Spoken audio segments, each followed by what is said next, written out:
So hello guys, welcome back to my YouTube channel. आज का video काफी important होने वाला है, जो कि मैं टॉप 15 क्वेश्चन बताने वाला हूँ जो काफी इम्पोर्टेंट है। क्वेश्चन नंबर पहला, भारतीय आर्य भाषा परिवार की भाषाओं का मूल स्रोत कौन सी भाषा है? तो इसका सही आंसर होगा बी, वैदिक संस्कृत। क्वेश्चन नंबर दूसरा, तमिल, तेलुगु और मलयालम भाषाएं किस भाषा परिवार से संबंध रखती हैं? तो इसका सही आंसर होगा डी, आधुनिक भारतीय आर्य भाषा। क्वेश्चन नंबर तीसरा, भाषा का मूल रूप कौन सा है? तो इसका सही आंसर होगा बी, मौखिक रूप। क्वेश्चन नंबर चौथा, खड़ी बोली हिंदी का साहित्य रूप किस शताब्दी में विकसित हुआ है? तो इसका सही आंसर होगा सी, 19वीं शताब्दी। क्वेश्चन नंबर पांचवा, हिंदी को भारतीय संविधान में संघ की राजभाषा के रूप में कब मान्यता मिली? तो इसका सही आंसर होगा ए, 14 सितंबर 1949। क्वेश्चन नंबर 6, आचार्य हजारी प्रसाद द्विवेदी ने किस पत्रिका के माध्यम से खड़ी बोली हिंदी को परिष्कृत किया? तो इसका सही आंसर होगा सी, सरस्वती। क्वेश्चन नंबर 7, उत्तर भारत की खड़ी बोली हिंदी दक्षिण में किस रूप से विकसित हुई? तो इसका सही आंसर होगा बी, दक्षिणी हिंदी। क्वेश्चन नंबर 8, मध्यकाल में राजकाज की भाषा किसे माना गया? तो इसका सही आंसर होगा सी, फारसी। क्वेश्चन नंबर 9, संविधान के अनुसार संघ की राजभाषा हिंदी और लिपि देवनागरी किस अनुच्छेद में वर्णित है? तो इसका सही आंसर होगा ए, अनुच्छेद 343।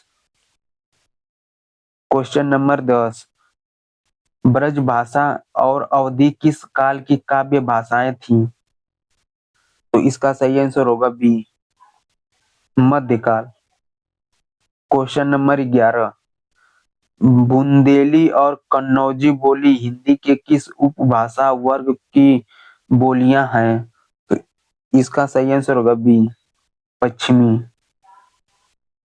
क्वेश्चन नंबर 12, आधुनिक भारतीय आर्य भाषाओं का विकास किससे शुरू हुआ? तो इसका सही आंसर होगा सी, अपभ्रंश। क्वेश्चन नंबर 13, भोजपुरी मूलतः किस प्रदेश की बोली है? तो इसका सही आंसर होगा बी, बिहार। क्वेश्चन नंबर 14, मानक हिंदी का विकास किस बोली से हुआ? तो इसका सही आंसर होगा ए, खड़ी बोली हिंदी। क्वेश्चन नंबर 15, भाषा के संदर्भ के में अशुद्ध तथ्य कौन सा है? तो इसका सही आंसर होगा बी, भाषा सामाजिक वस्तु नहीं। क्वेश्चन नंबर 16, लिपि के विकास क्रम में पहली लिपि कौन सी है? तो इसका सही आंसर होगा सी, चित्रलिपि। क्वेश्चन नंबर 17, मैथिली कोकिल किसे कहा जाता है? तो इसका सही आंसर होगा ए, विद्यापति। क्वेश्चन नंबर 18, कृष्ण काव्य की अपार संपदा किस भाषा में है? तो इसका सही आंसर होगा बी, ब्रज भाषा। क्वेश्चन नंबर 19, ब्रज भाषा खड़ी बोली हरियाणवी, बुंदेली और कन्नौजी बोलियां हिंदी की बोलियों के किस वर्ग की हैं? तो इसका सही आंसर होगा बी, पश्चिमी हिंदी। क्वेश्चन नंबर 20, मुगल काल में हिंदी भाषा पर प्रभाव डालने वाली भाषा कौन सी है? तो इसका सही आंसर होगा ए, फारसी। क्वेश्चन नंबर 21, इन लिपियों में से कौन सी लिपि पहले उर्दू लिपि की भांति दाएं से बाएं लिखी जाती थी? तो इसका सही आंसर होगा बी, खरोष्टी लिपि। क्वेश्चन नंबर 22, देवनागरी लिपि में हिंदी के अतिरिक्त कौन सी भाषा लिखी जाती है? तो इसका सही आंसर होगा D, Marathi. Question number 23, Mewati और हारडौजी बोलियां हिंदी में किस वर्ग की बोलियां हैं? तो इसका सही आंसर होगा बी, राजस्थानी। क्वेश्चन नंबर 24, अधिकतर भारतीय भाषाओं की लिपियों का विकास किस प्राचीन लिपि से हुआ? तो इसका सही आंसर होगा ए, ब्राह्मी लिपि।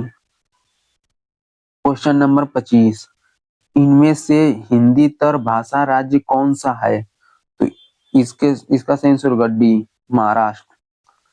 क्वेश्चन नंबर 26, संविधान के अनुच्छेद 343 दो के अनुसार संघ सरकार के कार्यों में अंग्रेजी का प्रयोग जारी रखने की व्यवस्था कब कब तक के लिए की गई? तो इसका सही आंसर होगा डी, 26 जनवरी 1965।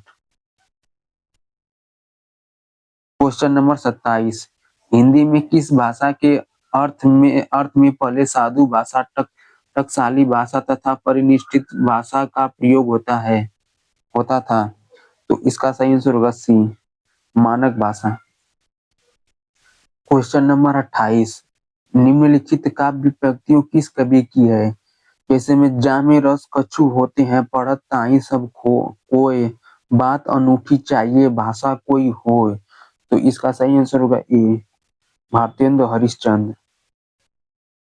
क्वेश्चन नंबर 29, हिंदी खड़ी बोली गद्य के विकास में किस साहित्यकार ने महत्वपूर्ण भूमिका निभाई? तो इसका सही आंसर होगा D, Aamir Khusro.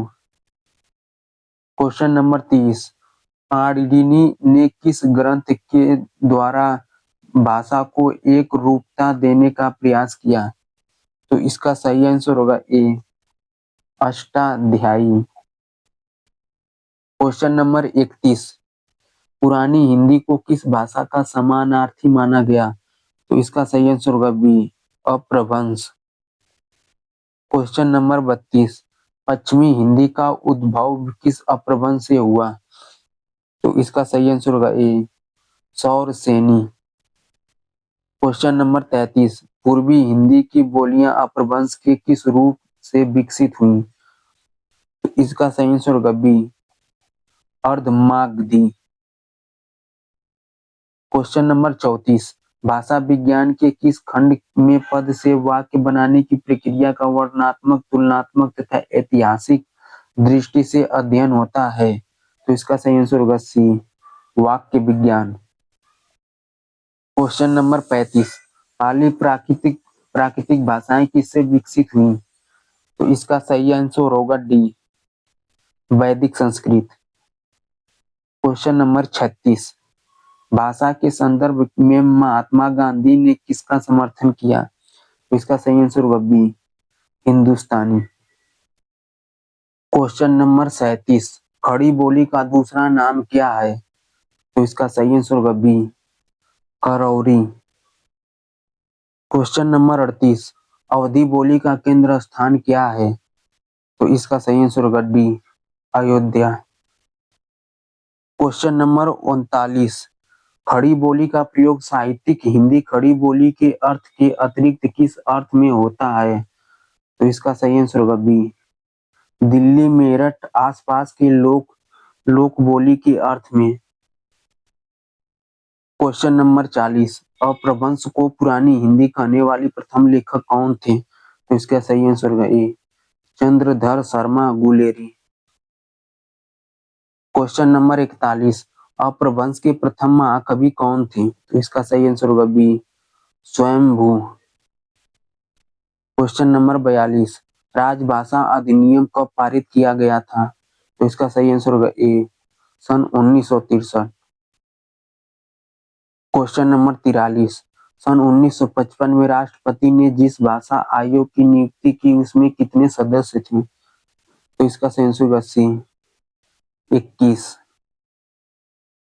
Question number 44, Hindi Hindi हिंदुस्तानी की भाषा संबंधी विवाद में किससे नेतृत्व में हिंदी की विजय हुई? तो इसका सही आंसर होगा सी, पुरुषोत्तम दास टंडन। क्वेश्चन नंबर 45, पंडित किशोरीदास वाजपेयी ने 19वीं शताब्दी में पूर्वार्ध को किस युग के नाम से अभिहित किया? तो इसका सही आंसर होगा बी, लाल युग। क्वेश्चन नंबर 46, किस शताब्दी को हिंदी का प्रचार युग कहा जाता है? तो इसका सही आंसर होगा सी, 19वीं शताब्दी। क्वेश्चन नंबर 47, मंडियाली का संबंध किससे है? तो इसका सही आंसर होगा बी, पहाड़ी। क्वेश्चन नंबर 48, पूर्वी हिंदी के अंतर्गत कौन सी बोली आती है? तो इसका सही आंसर होगा सी, मैथिली। क्वेश्चन नंबर 49, भक्ति काल में मुख्यतः किसका वर्णन मिलता है? तो इसका सही आंसर होगा सी, ईश्वर और भक्ति। क्वेश्चन नंबर 50, भारतीय आर्य भाषा परिवार की भाषाओं का मूल स्रोत कौन सी भाषा है? तो इसका सही आंसर होगा बी, वैदिक संस्कृत।